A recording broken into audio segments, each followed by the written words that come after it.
내 머리카락은 번지점프를 좋아해. 여러분들께선 하나님께 때를 써본 적이 있으신가요? 저는 최근에 머리카락 좀 그만 빠지게 해달라고 하나님께 쫄랐어요.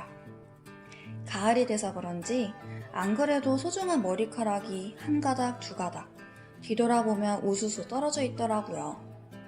하루에 한 번은 꼭 방을 쓸고 닦고 특히 머리를 말린 후엔 매의 눈이 되는 저에게 틈만 나면 보이는 머리카락은 반갑지 않은 손님이에요.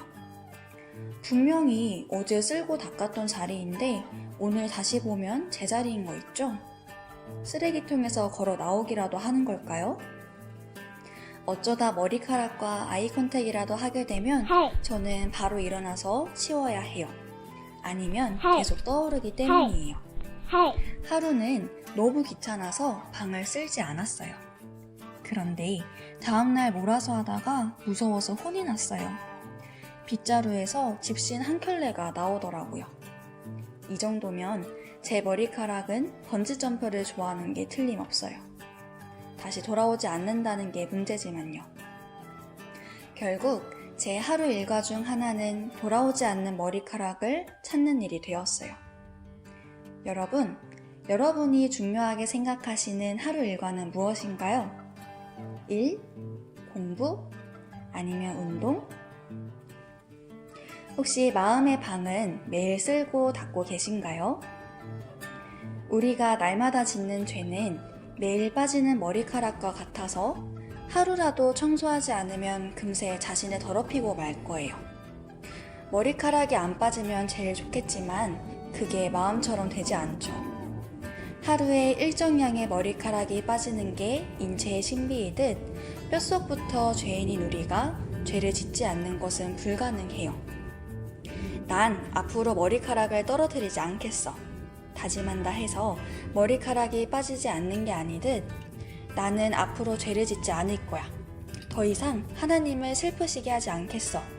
라며 아무리 다짐해도 순간 스쳐가는 생각, 튀어나온 말 한마디, 행동 하나에 이기심과 욕심, 또 타고난 본능을 엮는 게 우리 인간이에요.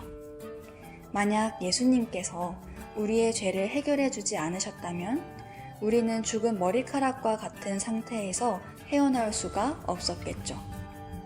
하지만 그 사실을 알고도 우린 매일 죄를 짓곤 해요.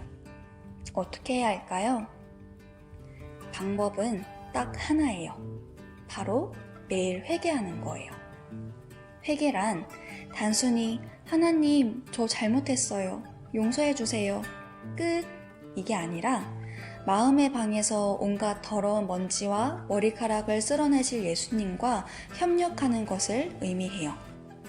어제 쓸었던 방을 오늘 또 쓸듯, 또 어제 닦았던 방을 오늘 다시 한번 닦듯 나의 죄를 깨끗하게 해주실 유일한 하나님께 매일매일 찾아가야 해요. 마치 어제 청소한 게 안 믿길 정도로 죄의 먼지와 머리카락은 끊임없이 나올 거예요. 그 죄와의 아이 컨택이 괴롭고 번거롭게 느껴질지 모르지만 우리가 살기 위해선 두 눈을 크게 뜨고 나 자신을 매의 눈으로 살펴야 해요. 언제까지요? 죄에서 완전히 해방될 그날, 예수님이 오실 때까지요. 예수님을 뵐 면목이 없고 차마 용서를 구하기가 염치 없게 느껴질지라도 예수님께 꼭 모든 걸 말씀드리세요. 똑같은 죄를 반복해서 짓더라도요. 예수님은 우리의 죄를 용서하시길 가장 큰 기쁨으로 생각하세요. 모든 죄를 고백하고 밤에 잠자리에 들어가라.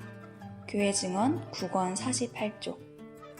다시 우리를 긍휼히 여기셔서 우리의 죄악을 발로 밟으시고 우리의 모든 죄를 깊은 바다에 던지시리이다. 미가서 7장 19절 말씀.